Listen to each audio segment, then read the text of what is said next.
So let's start with one of my 5 keys to adopting AI, and that is elimination. So start thinking about how you've used AI already in your business. What have you used it for? What have you found for it to be very effective at? What have you found to be confusing? What do you wish was working better? And what I want you to do is now picture that it's 1970, and we're back in 1970, and someone just installed the first computer in the office. Ultimately, what people started to use the computer for were things that were simple, like word processing or as a calculator, in the very basic tasks. Now think again back to 2026. Just like the basic tasks were the first things to get outsourced in 1970, that's where we can start utilizing AI to eliminate, some of the mundane in 2026.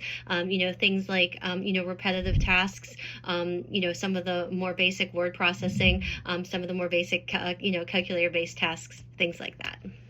And studies showed that most companies can save at least 20% by cutting down on repetitive operational tasks utilizing AI. The AI can definitely make your company more efficient.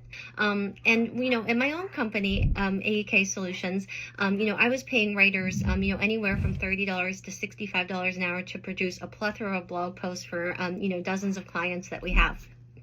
And one thing that I noticed was that, AI could be utilized to create a large amount of the blog post, but then we could add in specific thought leadership or subject matter expertise that was particular to the client and their industry, as well as, particular insights that they had on, news, trends, or, things that were trending in the industry. And so, all of a sudden, my cost per blog post, definitely decreased by about 20%, just by allowing ourselves to, adopt the new technology. And so when you think about AI and adoption, one thing that you want to really think about is AI isn't necessarily about doing more. AI is actually about doing less and making sure that you're spending more of your time on the things that matter.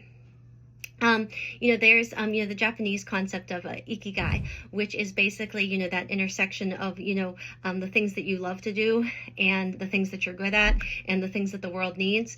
Well, if it doesn't fit in any one of those 3 categories, basically those are the things that you should turn to AI. More simply, there are 3 questions that I like to ask entrepreneurs when I travel the country with Vistage as to whether or not they should adopt AI. And the first is, what tasks do they hate doing the most in their business?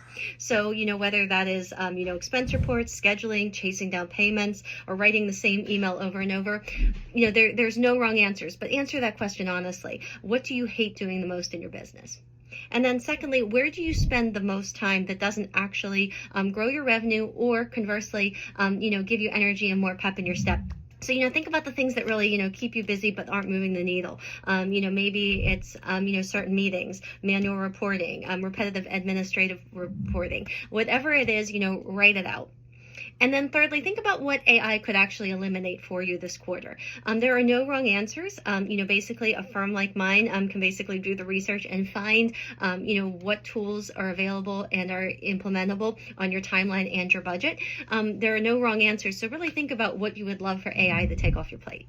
Another objection I get all the time, particularly when I travel the country for Vistage and there's a lot of physical businesses, is, sure, this sounds great for, tech or service businesses, but I work in the physical world. How does this apply to me?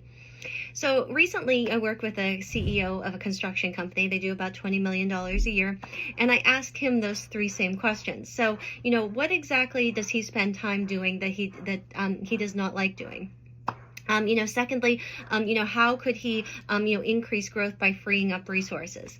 And, in his dream world, what would AI be able to do for him? And what we found that, he was spending a lot of time, automating project updates, scheduling, visiting prospective sites, doing strategic planning, visiting with current customers.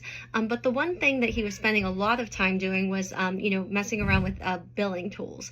And we found that there was actually AI software that could help him with that process. Pick one repetitive task that nobody likes and that you don't particularly glean any energy from, and implement an AI-driven tool to help with that.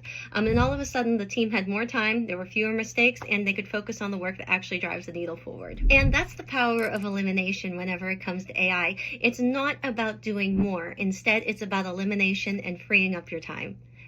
For more, please feel free to reach out.